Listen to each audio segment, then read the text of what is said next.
السلام عليكم يا شباب، لعلكم بخير باذن الله. النهارده معانا ختام البي دي اف ال 20 صفحه بالكامل اللي قعد تعبنا في 9 محاضرات. فان شاء الله دلوقتي المحاضره التاسعه والاخيره بعنوان البرونكوجينيك كارسينوما، الا وهو الموضوع التاسع معانا والاخير، وهو سرطان الرئه. ايه هي الاسباب بتاعت سرطان الرئه؟ الايتولوجي. تعالوا ندخل في الموضوع على طول. بيقول لك اكسسيف سيجاريت سموكينج، بيدخن عدد كبير جدا من السجاير يوميا طبعا، فبالتالي بيجي له برونكوجينيك كارسينوما، فبالتالي سرطان الرئه. يعني بيقول لك انهيليشن اوف irritants، يعني بيقول لك ان هو بيشم مواد يعني مهيجه زي ايه مثلا. بيقول لك ممكن يكون بيشم السيليكا في مصانع او مدينه صناعيه. بيقول له ممكن يجي لك حاجه اسمها لانج سيليكوزس، تمام.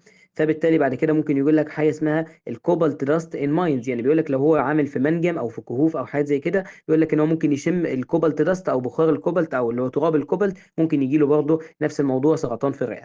بيقول لك الجروس تايب بتاعنا اللي هو النوع الكبير، بيقول لك النوع الكبير ده بيتقسم لكذا انواع فرعيه. بيقول لك حاجه اسمها هايلر تايب. ايه هو الهايلر تايب؟ مش انت عارف الهايلم اللي موجود في اللنج كده من جوه؟ قال لك ايوه انا عارفه، ده الحته اللي فيها الفيسلز بقى والايه والارتري والكلام ده كله والليمف والدنيا دي كلها، بالظبط هي دي الحته دي اسمها هايلر تايب، بتيجي بنسبه 75%. يعني لما يقول لك ان في برونكيوجينيك كارسينوما يعني سرطان في الرئه، اعرف ان في الغالب بنسبه كبيره جدا، ثلاث ارباع او يعني ثلاث ارباع النسب فعلا موجوده في الهايلم بتاع اللنج.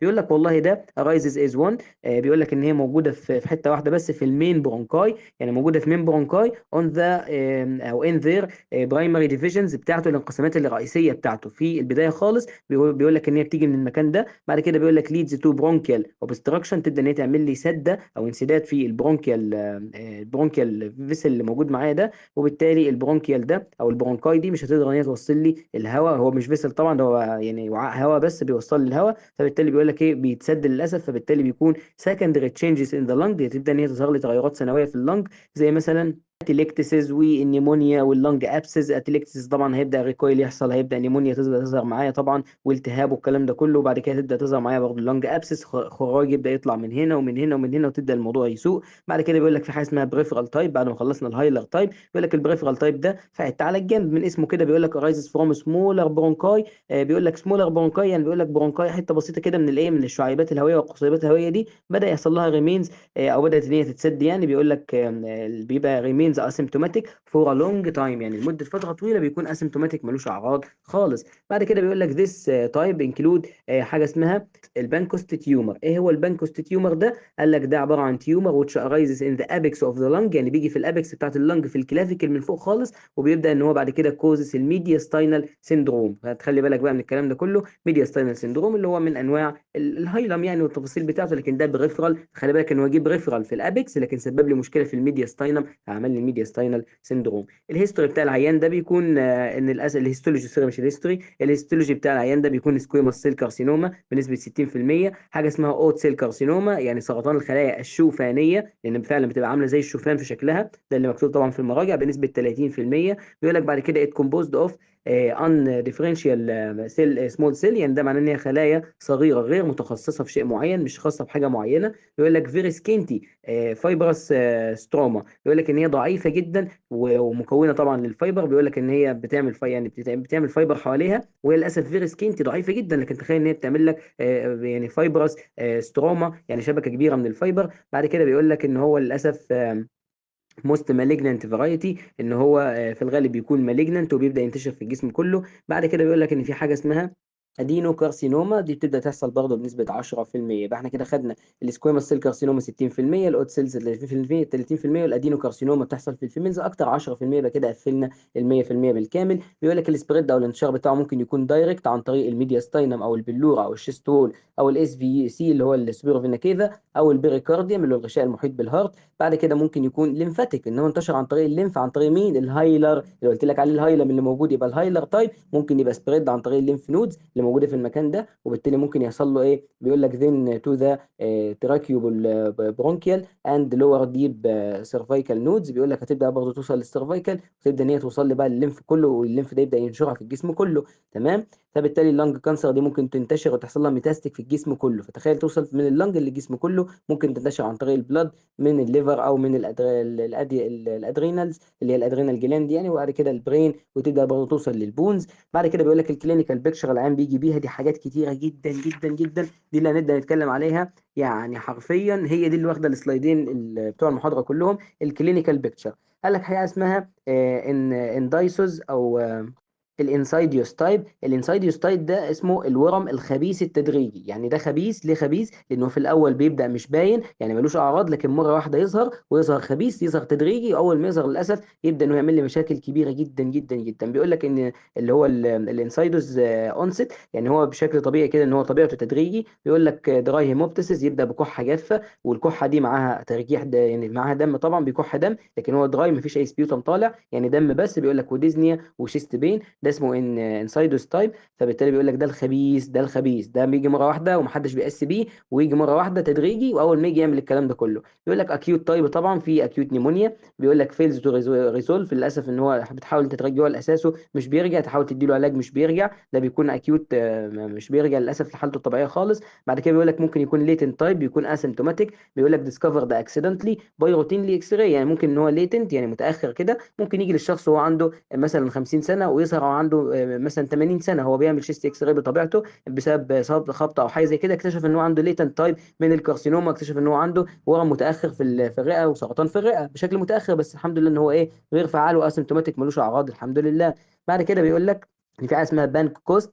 البانك كوست تايب ده عباره عن الميديا ستاينال سندروم، تبدا تظهر معايا زي ما قلت لك في الحته بتاعت الميديا ستاينم اللي هي الهايلم، يعني بيقول لك تبدا تظهر في الكلام ده. يقول لك البريكال بلكسس ليجن، وعنده ايروجن. خلي بالك الايروجن اللي خدناه قبل كده في المناعه، بيقول لك تاكل الضلوع في الابر تو او ثيرد ريبس، يعني بيقول لك الضلوع بتاعته تتاكل. انت متخيل واحد عنده سرطان في الرئه الضلوع بتاعته بتتاكل؟ يقول لك بعد كده ممكن يبقى عنده حاجه اسمها اكسترا بولمونري او نون ميتاستيك تايب، اللي هو عباره عن البارا نيوبلاستيك سندروم. بيقول لك بارا نيوبلاستيك سندروم يعني حاجه بره النيوبلازم، بيقول لك سرطان طلع بره وبدا ان هو ينتشر في الجسم، فبيقول لك ممكن يعمل لك الايك كاشن سندروم، يعني شبه الكاشن سندروم. بيقول لك ديو تو انكريز الاي سي تي اتش برودكشن، لو راح مثلا للغده السوبرينال جلاند. لو ممكن يعمل لك برضه صوديوم ووتر ريتنشن، ممكن يعمل لك مشكله في الكدني، يبدا يزود لك الاي دي اتش اللي بيبدا يطلع. ممكن بعد كده ريزلت طبعا في الهايبو هايبو نيترينيوم، هايبونيترينيوم اللي هو عباره عن ايه؟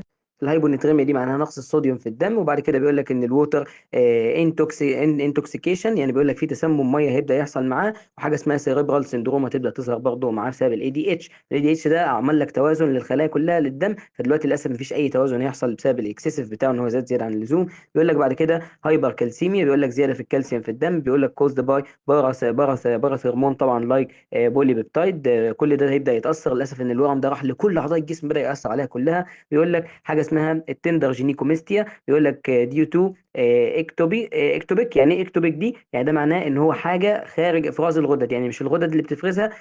حاجه اسمها الجونادو تروفين، تمام. الجونادو تروفين سكريشن يبدا ان هو يفرز، ده اللي بيبدا ان هو يكبر حجم الايه الثدي طبعا، ويبدا ان هو يعمل له ايه تثدي للرجال، طبعا غالبا بتظهر في الرجال، فبالتالي اسمها تندر جينيكوميستيا تبدا تظهر. فبالتالي كل الكلام ده ايه؟ بسبب ان هو التيومر هو اللي عمل الكلام ده كله مع نفسه. يقول لك بعد كده حاجه اسمها الكارسينويد سندروم. الكارسينويد سندروم برضه بتبدا ان هي ايه تظهر معاه كانسر طبعا في الجسم كله، فاسمها كارسينويد سندروم.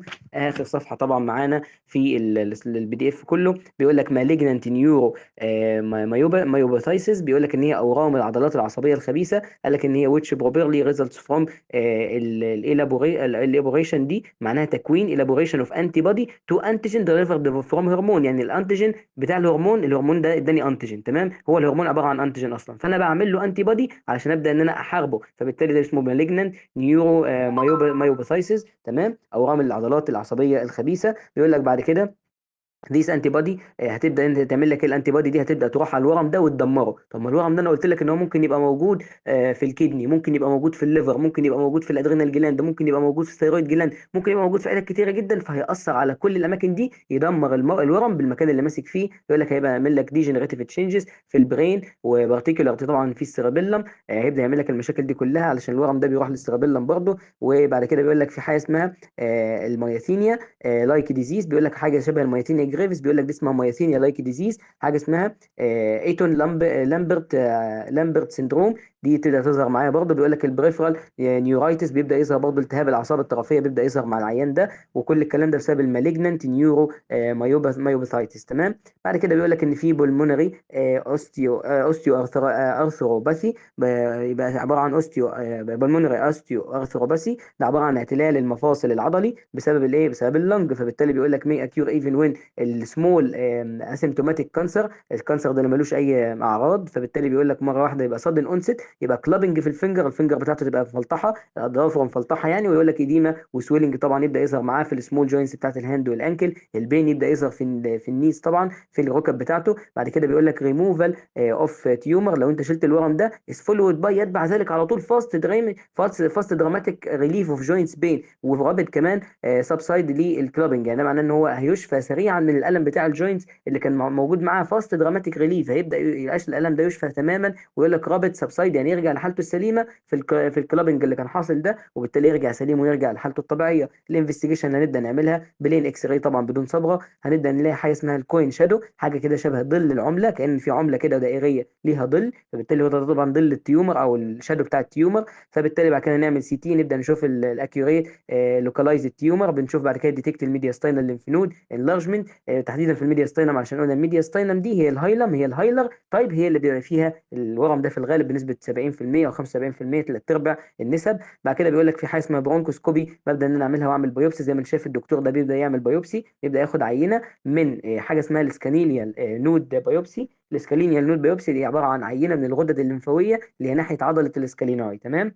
اسمها الاسكالينيال نود علشان هي ناحيه عضله الاسكاليناي، ببدا اخد منها بايوبسي عشان ابدا اقيس اعمل اسيس للافيلابيلتي اللي هي القابليه للعمل، قابليه الغدد الليمفاويه دي للعمل. هل هبدا اشوف ان الليمف نودز او الليمفاتيك سيستم بتاعي ده شغال كويس ولا لا؟ هل اقدر ان انا اقول ان العين ده ممكن يموت وخلاص انا هبدا ان انا اعمل له اجراءات تحافظ على حياته بس مش هقدر ان انا اديله حل جذري للموضوع، ولا هيكون اوبرابل وهيكون ان هو قابل ان هو يرجع للعمل مره تاني والاعضاء بتاعته ترجع للعمل تاني؟ قال لك والله لو كان اوبرابل كيس في التريتمنت بتاعك هتبدا ان انت تعمل له ايه. قال لك طبعا في الميديا ستاينال سكوبي او الميديا ستاينال سكوبي فعلا. قال لك والله تبدا انت تعمل بايوبسي للنودز، تبدا تشوف بره تراكيه الجروبز، تبدا تشوفهم وتظبط الدنيا فيهم، هل فيهم مشاكل ولا لا، وهل هم اوبرابل كيس ولا ان اوبرابل كيس. وبناء على كده ببدا ادي التريتمنت. وكده طبعا خلصنا المحاضره. التريتمنت بتاعي لو كان اوبرابل كيس هيكون رادييتنج ريزكشن او ريسكشن، ان انا هشيل كل الحاجات اللي حوالين التيومر ده، هشوف التيومر ده موجود فين، اشيل كل الخلايا اللي حواليه قدر المستطاع. فبالتالي اقدر ان انا كده اوبرابل كيس قابل للعمل مره اخرى، واقدر ان انا ارجعه وارجع وظيفه العضو اللي تم اصابته بالفيروس بسبب اللنج، هقدر ان انا ارجعه لطبيعته تاني. يقول لك وبعد كده هبدا ان انا اعمل نيموكوتومي. تمام. او اللي هي النيموكوتومي، ايوه، استئصال في العقد المصابه اللي موجوده في اللنج، تحديدا ريموفال اوف ميديا ستاينال نودز. هبدا اشيل النودز اللي موجوده في الميديا ستاينم، اللي هي طلعت على الميديا ستاينم، طلعت على اللنج اصلا، فهي جزء من اللنج فطلعت عليها، فهشيل الورم ده بالاجزاء المحيطه بيه شويه. بيقول لك طبعا جيفز ذا بيست ريزلتس، هتبدا تديني افضل نتيجه ممكنه. للاسف ممكن اعمل لوبوكتومي، يعني استئصال اللوب كامل من اللنج لو كان في الالدرلي بيشنت، وكان بريفرال طبعا كارسينوما في لوب معين، هقدر ان أنا اشيل اللوب ده. الحمد لله ربنا سبحانه وتعالى مقسم لك اللنج دي للوبز علشان تقدر ان انت لو في مشكله حصلت في لوب زي ما انت شايف هنا، اقدر اشيل اللوب ده بس، واللنج تفضل بوظيفتها، او بدل ما تبقى 100% تبقى 90% بس، فيبقى برضه حاجه كويسه احسن ما تروح 100% كلها والانسان ده يموت. تمام. بعد كده بيقول لك ايه، لو كان في بريفرال كارسينوما ابدا اعمل لوبوكتومي. لو بعد كده قال لك ان للاسف العين ده ان اوبرابل كيس، يعني للاسف ان العين ده غير قابل، العضو بتاعه اللي موجود ده غير قابل للعمل مره تاني، فخلاص ببدا ان انا اعمل له حاجه اسمها باليفيتيف تريتمنت، يعني علاج ملطف. يعني ايه علاج ملطف يا شباب؟ قال لك العلاج الملطف ده يعني انا مش هقدر اعالج السبب، مش هقدر اعالج سبب الكانسر في المكان ده، ومش هقدر ان انا اقضي عليه تماما، لكن هقدر اخر الاعراض واسيطر على السيمتومز واعمل لها مانجمنت، علشان قدر المستطاع العيان هيعيش بالتيومر لحد ما ربنا يفتكره طبعا. فبالتالي بيقول لك ببدا اعمل له باليتيف ريزكشن، ببدا ان انا اعمل ريليف شيست سيمتومز، هيبدا ان هو يشيل الاعراض بتاعت السيمتومز اللي ظاهره على العيان ده، ممكن يعمل له امبروف للجنرال كونديشن بتاعته. طبعا ده علاج ملطف، ابدا اشيل حته بس معينه، استئصال تلطيفي علشان اخفف الاعراض بس، لكن انا كده مش بعالج السبب، انا بس بخفف الاعراض مش اكتر. فبحاول اشيل اللي موجود قدامي كل فتره، احاول اشيل اللي موجود قدامي، لكن للاسف الورم ده بيكون منتشر بشكل رهيب، فما يقدرش ان انا اشيل الورم الا لما اشيل العضو المتاثر ده بالكامل. فللاسف انا كده ان اوبرابل كيس مش هقدر ان انا اعالج المشكله. فبالتالي بعد كده بيقول لك ان في راديو ثيرابي، بيبدا يدي العيان علاج اشعاعي بالاشعه التداخليه وحاجات زي كده. بيقول لك يوسفول طبعا تو ريليف الاس في سي اللي هي السوبيرو فينا كيفا اوبستراكشن، ممكن تكون حاصله، وابدا ادي له كيموثيرابي اللي هو العلاج الكيماوي. وكده الحمد لله دكاتره نكون وصلنا لخط النهايه، خط الامان، دخلنا الامتحان خلاص كده. ان شاء الله نكون خلصنا كده البي دي اف بالكامل 20 سلايد قلناهم بكل التفاصيل اللي فيهم. كده كان اخر موضوع بتاعنا قلناه بالكامل. والسلام عليكم يا دكاتره.